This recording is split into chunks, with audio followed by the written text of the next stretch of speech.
Nous allons découvrir les 5 mots à connaître absolument pour avoir l'air d'un grand amateur de vin. Premier mot à connaître, cépage. C'est la variété de vigne ou de raisin. Il existe plus d'une centaine de cépages en France, alors qu'il n'y en a aucun sur toute la planète Mars. Info bonus, certains vins sont obtenus à partir de raisins issus de plusieurs cépages. Ce sont les vins d'assemblage. D'autres sont réalisés à partir d'un cépage unique. Ce sont les vins de cépage. Deuxième mot à connaître, appellation. Une appellation prend 2 P et 2 L. L'appellation donne des garanties sur la qualité du vin et indique sa provenance. Exemple, le Haut-Médoc est une AOC, appellation d'origine contrôlée. Si vous faites du vin à base de citrouille aux Bahamas, vous ne pourrez pas l'appeler Haut-Médoc. Bah non. Certains vins ne sont pas des AOC mais des IGP. Ils proviennent eux aussi de zones géographiques délimitées mais différentes de celles des AOC et leurs conditions de production sont plus souples. Info bonus! Autrefois, les vins IGP s'appelaient vins de pays. Mais bon, IGP c'est quand même plus poétique. Les vins de France, eux, n'ont pas une origine géographique particulière. Ils peuvent être produits à partir de raisins de vignobles différents. Coolos quoi.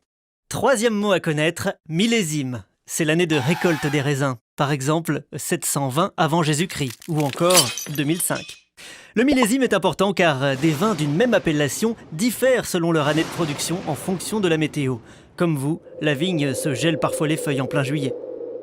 Connaître le millésime permet aussi de savoir si une bouteille doit être conservée encore 10 ans ou débouchée sur le champ.